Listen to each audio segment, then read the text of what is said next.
Jodyne, first of all, I just want to say thank you so much for doing this. So welcome, Giovanni. Okay. I'm here with Jodyne Speyer, a very good friend of mine. Well, yeah, you are a really good friend. You had to think about that? Well, well, some people are just friends, other people are acquaintances, but Okay. you fall under the category of a very good friend. From the moment I met you, and I'll never forget that night. Oh, do tell. Michael Hawley's party. That's right. We hit it off. Yep. And I was like, oh my God, she is like, it was one of those conversations where like we just pretty much ignored everybody else that was Yeah. there, including my wife. Right. That was the beginning of the end. Yeah. Pretty much so, yeah. I mean, not that it was caused by me by any means. I remember that too because I remember our friend Michael. He was a new friend to me, and everyone would say, "Oh, he's got these great parties up in the Hollywood Hills." Mhm. And It was my very first Hollywood Hills party, by the way. Oh, really? Yeah. It was my like 70th. But yeah, I remember meeting you, and I remember you had you smelled amazing, and it was cannabis, fresh. You mean from the bowl I just smoked, or the? No, it was cannabis cologne It was. Yes. from Fresh, and I remember smelling you and being like, "Oh my God, I love that smell." Because sometimes when men and women Yeah. wear a scent that's so overbearing, it could really turn you off to someone. Yes. I loved your smell. Okay. And then I like the next day went to Fresh. I'm like, oh, that cannabis. Wow. Yeah. See, now that's something I didn't know. Yes. It's in my bathroom right now. Not that same bottle, but no, I love it. It's a great unisex scent. So it was your scent that drew me to you. Yeah, the smoky. And maybe your personality a little bit. And the smoky whitefish. Yeah, and the smoky white. Yeah, which that will- came later. That came later. But no, that party, I definitely felt like I met a kindred spirit. Mhm. And that's always, to me, that's what life is about. You meet another soul, and like, I know this guy. And it's like, oh, there you are. And you get to kind of reconnect in this lifetime. And that's how I felt when I met you. And that's what we've done ever since. We don't spend that much time together, but the time that we do is Well, that's why you know that it's a karmic soul level, right. right? It's when you can go years without seeing someone, Right. and then you see them or you pick up the phone, and it's like no time has passed. And we pick up exactly where we left off. Yeah, yeah. Yeah. And when We're I was, lucky. thank you very much. I'm very lucky to have you as a friend, a very That's good true. friend at that. When I started this project, I knew I was going to be coming to LA, and I was making a list of people I wanted to interview, and your name was top of the list. So, and also last to be interviewed here in LA. Oh, wow. Yeah. All right. Always save the best for last. Yes, absolutely. So my first question to you Wait, then. when did you start this? Well, the project itself has been in gestation for about 10 years. Oh, wow. So yeah, I was still married and with Libby, and I said to her once, I really would love to do a show called The Passionate Ones.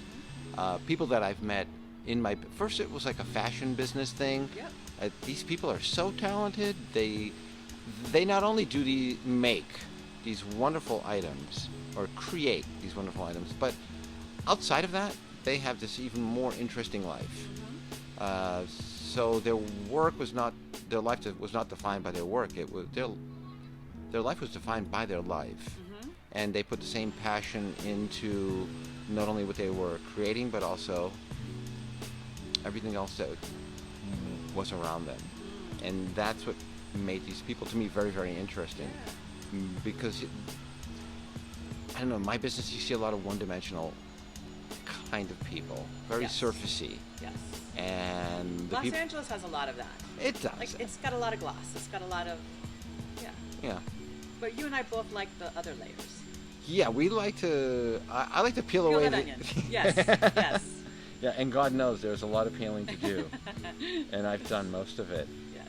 How do we know each other? From Michael Hawley. From Michael Hawley? Yeah. Michael Hawley was a new friend, and he invited me to this dinner party. He just bought a house in the Hollywood Hills. And I was a bit resistant because I wasn't going to know anyone at this party. And he asked me to basically create a playlist of music for the party. And that I kind of thought, well, I'll do this playlist and I'll get to kind of have that. If I don't connect with anyone, I'll be like running the music and taking care of that, and that would like keep me happy. Yes. And then the party ended up being amazing, and I met you pretty quickly. I think you were already there. I think I walked in. I think we met within like the first 3 minutes of me arriving. Right. And like, Do you remember what I said to you? Or you said, hey, how you doing? Do you remember what the exchange was? No, do tell. You said, hi, how are you? And I said, how you doing? How you doing? How you doing?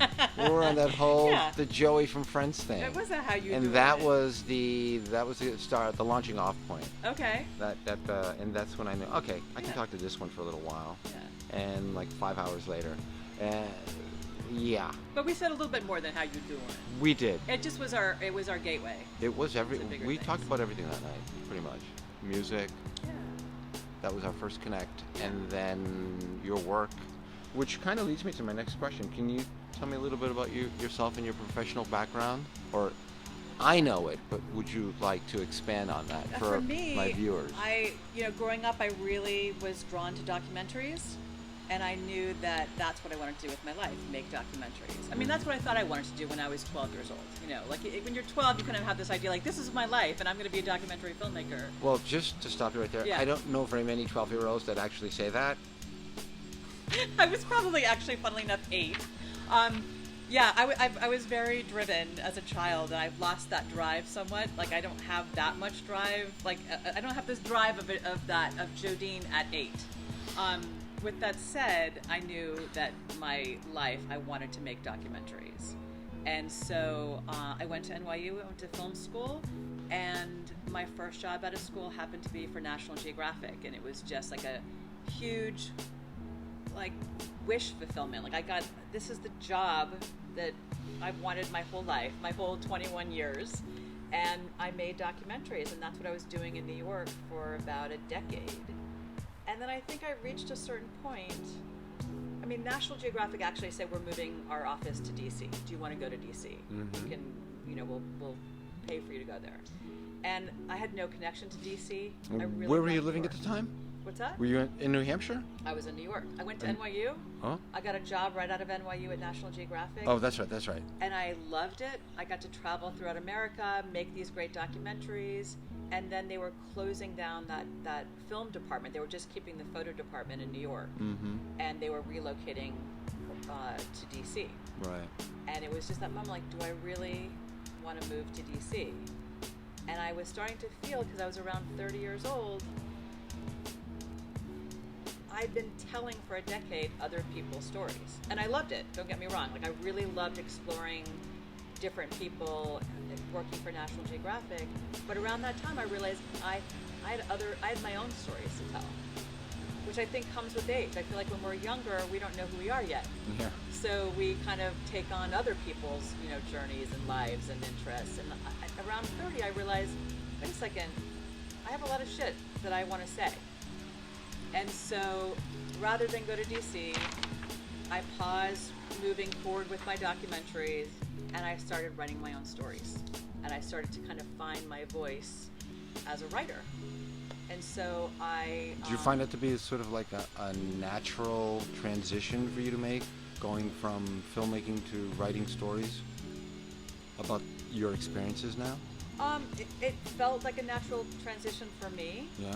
It felt like I was finally coming into my own. Like, yes, I spent my whole life thinking I wanted to make documentaries.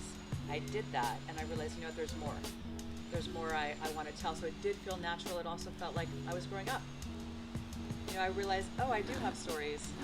I do have a life. And I do have now experiences I can look back on, separate from the experiences that my family kind of put on me. Mm-hmm. And I wanted to really go within. I started to go to therapy. I started to learn more about myself. And I was ready to kind of put that down on paper. So for me, to answer your question, definitely natural transition, right. It felt like the right thing, well, pun intended, to go down that journey. But the problem was National Geographic paid, and writing doesn't pay. Right. I mean, unless you find someone to buy your stuff. So it took me, quite a few years to get someone to buy something that I wrote. I see. Yes. So were you working at both places, or just concentrating strictly on writing at this point? Totally on writing. So I wrote a script. That takes a lot of courage right there. It does, but fortunately, because I made money at National Geographic, and I had a savings. Oh, okay. You know, in my 20s, most of my friends were still fucking around and trying to figure themselves out, and... But not Jodyne. Not Jodyne. I mean, I still did fuck around, but I did save my money, and so I kind of I gave myself this allowance of a few years where I didn't have to work, and I just lived modestly, and wrote, and just continued to kind of hone that craft, and... around that same time, I was thinking about moving to LA. What year was this?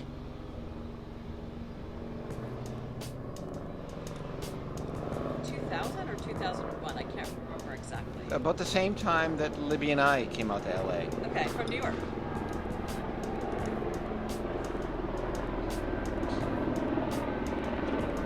Christy, we're just waiting for the helicopter to go by.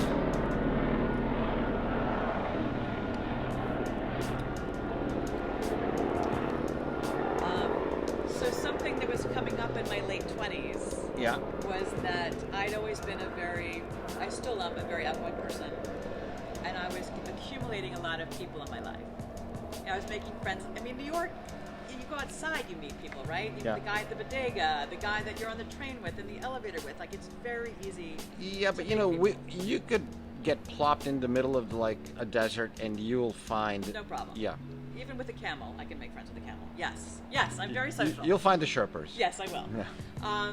And I reached a point in my late 20s where I was like, oh my God, I have too many people in my life. I mean, it's a great problem to have, but I was not great at ending relationships. And because sometimes relationships run their course, and sometimes both people realize that and they go their separate ways. Sometimes. I often found myself in situations, like I remember once having to buy a stereo. This dates myself because now it's all an iPad. I mean, an iPhone. I needed to buy a stereo, and so I went to Nobody Beats the Whiz on Broadway and 8th. And there was a Tibetan monk who worked at Nobody Beats the Whiz, and he sold me a stereo. But we quickly, I was like, who is this guy? Like, he's a monk, he's working for Nobody Beats the Whiz. So we became friends. And I thought it would be like every few months kind of be friends, like meet him for dinner. There was a Tibetan restaurant on the street that I lived on Houston Street in like McDougal. And he would call a lot. And then I would like feel like, oh God, he's my Tibetan monk friend. I've got to hang out with him. He doesn't have many friends in New York. And I would create a whole story about like that he had no friends, which that just came from my own head. I mean, he could have had 100 monk friends or friends in general, but in my mind, he didn't have a friend, so I would go out of my way to hang out with this guy. But I did that in many of my relationships, like my hairdresser, lovely gal. Did I need to go have drinks with her? Probably not, but I would go and have drinks with her. And suddenly that's a friend I have to hang out with. And I realized, oh wow, I've got a lot of people in my life and not a lot of time for me. And so it was interesting because around that time I'd written a script and found an agent in LA, and she was like, if you want to sell the script, you can't go, I mean, it's going to cost you so much money to go back and forth for meetings. Move to LA for a year. Take the plunge. And you don't have to give up your apartment. So I kept my apartment in New York. I sublet it to a friend. Moved to LA. Initially lived with my sister. Script unfortunately did not sell, but it did open a lot of doors for me. Like I got, meetings at production companies and meetings with other agents, and I realized if I wanted to really give this a go as a writer, possibly in television, not 100% sure, I needed to stay in LA. And again, still kept the apartment in New York and sublet to my friends. Because you can never let go of that apartment. Never let go. No. I still have that place. Of course. I don't know if you know that actually. I know now. Yes, it's a great place. And so basically, me moving was like my way of dumping all those other people. I literally kind of moved. I maybe told 10 of my friends that I was moving to Los Angeles.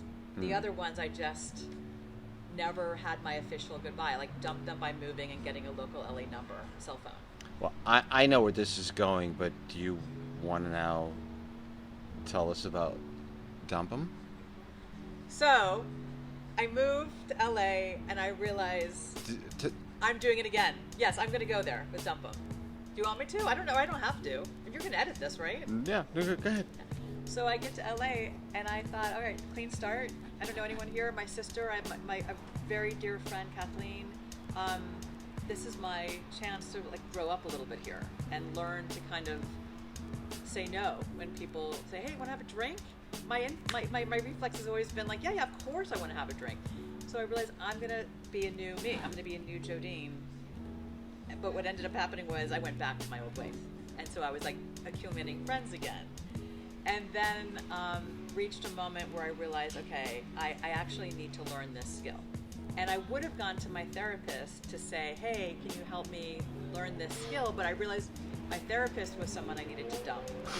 And so I went, because that's a whole other story. My therapist tried to fix me up with another patient. And are they allowed to do that? Well, that's what I thought. And it turned out that even though I found him lovely, I wasn't attracted to him. And he's a very handsome man, but it was, attraction is so personal. Yeah. And he was a lovely guy. He was from New Hampshire, which is where I'm from. But the next time I went to therapy, my therapist was like dying to hear how the date went. And as opposed to trying to find out how you feeling. Yeah, no interest in my own stuff that I was going through. Anyway, I said, listen, Faye, is that okay? I said her name. I don't know. Fine. I don't want to hurt your feelings here. And I explained how David was wonderful, but not for me. Right. And I just wasn't attracted. And she looked at me. She got beet red. And she said, I got news for you. I'm going to say something right now, Jodyne. It's going to hurt you. And I remember, like, my heart was pounding. And I put my hand up and I said, oh, please don't. Like, if you already know that it's going to hurt me, I probably don't want to hear it. She goes, no, I'm going to tell you. You're both 7s. So my therapist rated my looks on a scale from 1 to 10, so I knew that relationship was over. So basically, I had no one really to talk about how I was going to end these relationships. And so I decided to go to Barnes & Nobles and buy a book that would teach me how to break up with all these other, non-romantic relationships in your life. Your therapist, the Tibetan monk that works at Nobody Beats the Whiz. And any luck? No luck. No book whatsoever. Thousands of books about relationships, nothing about the other ones. And that was kind of my eureka moment of, oh my God, I'm going to write this book. And I'm in the process of writing this book. I'm going to learn how to do it. And so it was like one of these, it's all the planets were in alignment because I quickly wrote a book proposal. And a friend of mine introduced me to her agent in New York. I flew to New York, sat down with her. Within 3 days, I had a book deal with HarperCollins. And I really did spend the next few months interviewing people, going across the country. And I now... Can you give us a really good example of something you learned during your research about, like, dumping somebody? A non-romantic dumper. Like, what was... So many things that I learned. Who were you interviewing? Or who were you researching? I was interviewing, like, pretty much everyone that I knew, or still know. Everyone has someone in their life that's just not working out, right? So everyone has a story. So I was listening to those stories. All of them were relatable. Mm-hmm. And what I was kind of realizing is hiding from doing it is only hurting me. And avoiding people that keep calling you is also hurtful to them. And no one wants to live in the gray. Like, I realized so much of my life was I was living in the gray. The unknown, the hiding, I don't want to go down Prince Street because I'm going to pass my hairdresser, and I don't want to go to that restaurant that I love that has those great, soup dumplings because I might run into so-and-so. Like, so much of my life was gray and messy and dirty and not clean, and I realized I want to have a clean life. I want to just kind of be able to talk to someone about what's really going on. And so you want to lighten your load. We make it so much bigger in our head, right? Yeah. But the truth is, if you're kind about how you end the relationship, you give someone closure and you give yourself closure. And so the stresses go away. I think it also comes with youth. I think when you're younger, you do want to make things work. But as you get older, you realize Time is of the essence. time is of the essence. Yes. I'm not getting any younger here. Yeah. Yeah, I there's also all- think people are stronger than you think they are. I think sometimes, especially women, I was definitely raised by mothers and grandmothers, and just everyone around me was like, look, if you don't have something nice to say, don't say it. Easy, right? Yeah. Don't. But that's not helpful, right? Because sometimes we do need to say something that might not feel nice, but we need to get it off our chests. It's just how you do it. Don't yell at someone. Be kind. Simple things. Defining boundaries. Yes. Would be another way. Very key thing. Boundaries are hard. Yes. Yes, they Yes. are. Yes. I'm still Struggling with navigating. boundaries. Yeah, I think that. we all do. Yeah. Yeah. I mean, some But of it's getting better very at clear. it. Yes, but it comes with time. But you've helped me a lot with that. Oh, good. Yeah, having our yearly conversations, and the book and all that other stuff. I think Yeah, we. that's good. It's nice to know when Well, we you help meet. someone. Right. Not well, that you. Yeah. Well, no, I think there are no coincidences in life, and we met, and I think people are put in your life for a particular reason, and you've been.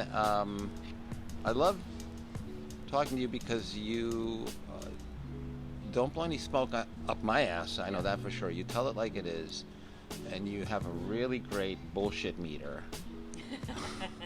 How you doing? Right. No, you Yeah. know. That's a New Yorker. That's an East Coast thing. Yeah. We sort through the bullshit a lot quicker than most. Yeah. Yeah. We get right to the point. Yes. Yeah.